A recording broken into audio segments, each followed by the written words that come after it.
Okay, hey guys. So today I have the Sideshow exclusive Luke Skywalker Rebel Hero from Yavin 4. Um, and this was the Sideshow figure that came out for Celebration 4 to commemorate 30 years of the 30th anniversary of Star Wars. I think it's a pretty appropriate figure for the occasion. I also think it's really weird that sticker right down there that says Sideshow exclusive usually indicates with a figure that there's going to be an extra item included or something that marks it, as an exclusive. Whereas this case, the figure itself is the exclusive. So there's not another variety, um, other one of these. It's really weird to me how it's supposed to be a celebration exclusive, but these things are a dime a dozen on eBay. Definitely, if you think you want to start collecting sideshows, this is the figure to start with first. It is, I think, the cheapest one next to Bib Fortuna. I think you can get him about $45 on eBay, even with a buy it now. Okay, that's American dollars. And so, I don't know why. I have no idea why he's like a dime a dozen because honestly, I think he's a pretty good figure. And I think I don't know. I have not a clue. Um, but despite that, he's still really cool. Along this, you have the 30th anniversary logo here and a really nice picture of Luke. It says Heroes of the Rebellion up here. So it is a different series than my Anakin Skywalker. And good news with this one was when it came, it was shipped in its box. It had not been opened. I guess the previous owner, had not opened it at all. So I paid, it was brand new, and I didn't quite realize it until I got here. But so thankfully, it is not the atrocious surprise as my first Sideshow collectible, Anakin Skywalker. And if you have no idea what I'm talking about, go see that video, and you'll feel my pain. So on the side, we just have some nice looks at Luke. And then on the back, we have him posed again. And you've got some clips from episode 4 and then some other sideshows that you can get at the time. This came out back in 2007. Okay. Opening up, it's got a really nice panel. I like this panel a lot better than the other one. It's also quite a bit thinner, as you can tell. I don't know, you can't. I mean, it's like been so long. I was just looking at my other one, but this one is quite a bit thinner. So really nice there. This paragraph up here just talks basically about what the Rebel Alliance is, and then Luke Skywalker right down there, and it has the accessories at the very bottom right there. Normally with the sideshows, it comes with two little clear clear windows to display, like usually it's like the figure itself and then accessories, but this guy comes with not too much, so he's just all in one. You've got a spot for the blaster up there, and then he comes with a pair of spare hands right there, which these are the hands he came with. I went ahead and traded them out, and I'll let you know why here in a minute. Let me scoot this closer real quick.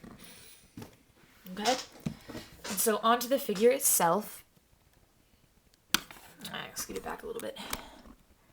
Alright, so we have Luke Skywalker, right? Hold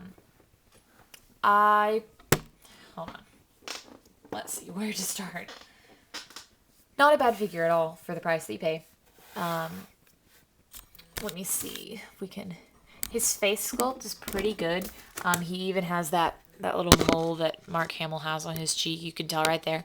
I've seen a couple of other people's reviews over this, and there is something that's slightly wrong with his face, I think. I don't know if it's his nose or his lip or his eyes, but it's just a little off that reminds you, that it's not Mark Hamill.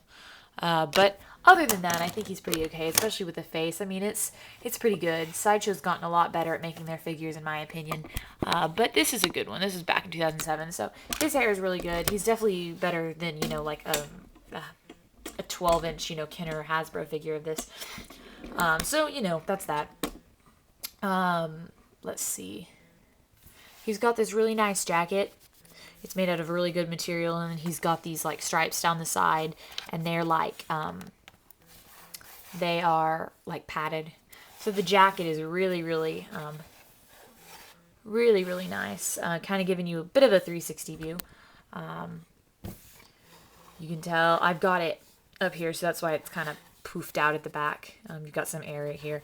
But I mean, this is a really nice figure. Obviously, he can't hold his hands back together. For some reason, they keep coming apart. They just don't want to stay together. And that's why the other group was better for when his hands are behind his back. But I chose these two, the blaster hand and the force hand. I think that the force hand is good for if he has his hands at his sides. I don't know. I didn't like the lightsaber grip hands. I don't like them at all. One complaint, though, about the hands is I nearly threw this figure against the wall trying to get the hands on. They definitely did not make the holes and the pegs big enough for each other. And so you feel like you're pulling the figure's hand like completely off when you change it out, and then you can barely put it in a new one. I'm not going to be able to change it out again probably. So that's really, really kind of crappy. But I think he's got the same captain pants as Han Solo in his Bespin outfit. Also, all of the figures are the same in their body. They've just changed up the heads and the hands. Sorry to disappoint, but that's true. It's still the same generic build. So the articulation is going to be the same, but the boots really do interfere with a lot of the feet. That being said, he has a really cool stand. It's Star Wars, and it's got the 30th anniversary logo. Up here, he's got his blaster, and I know it's dark. I'm not going to take it out because I'm afraid I'm going to break it off. A lot of people have had complaints about the flimsiness of this little holster and how difficult it is to fit the blaster in.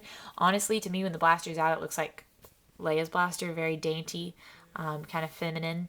There is no detail on it whatsoever. It looks like, yeah, it's. I wish they would have like outlined it with silver or something like that to make it a little better, but what can you do? His jacket is really nice, though. I really do like it. And he's got this cool undershirt. And again, his belt is neat. His little holster and the belt, it's all well designed. And he's got that thigh strap right there. It is all well designed. One thing though that I don't like, and it's maybe just me, I don't know, is his metal. It's a really good metal, okay, and it looks really nice on him, I think, but I feel like they could have weighted it more to make it look less plastic, and they could have given it maybe a more chrome finish, perhaps. I mean, this is Sideshow Collectible. If you're paying, you want to have a really good figure, but I love the way it doesn't, like, look stupid, or it doesn't float. Like, you'll get stuff like that, and it'll be like this because it's so stiff, It really does, once you set it down, it does look pretty dang good.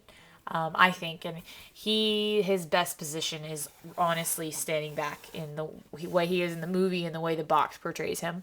Head held high. His hands are really well detailed. You can't see it too much from this angle, but I've showed you with my other review, how well it looks. He does look kind of funny from the side, the way I have him standing, and he's this stand right here is getting in the way of his jacket. But from the front, I think he looks superb, and I think he's a great addition. Definitely a good starter Sideshow collectible. I'm looking forward to getting some more, but this was definitely a staple for my collection. I had to grab him, and I think he's worth the money that you pay for him by far. So I hope you guys found this review enlightening and entertaining, and stay tuned for more. I think I'll have the Black Series up after this, so yay!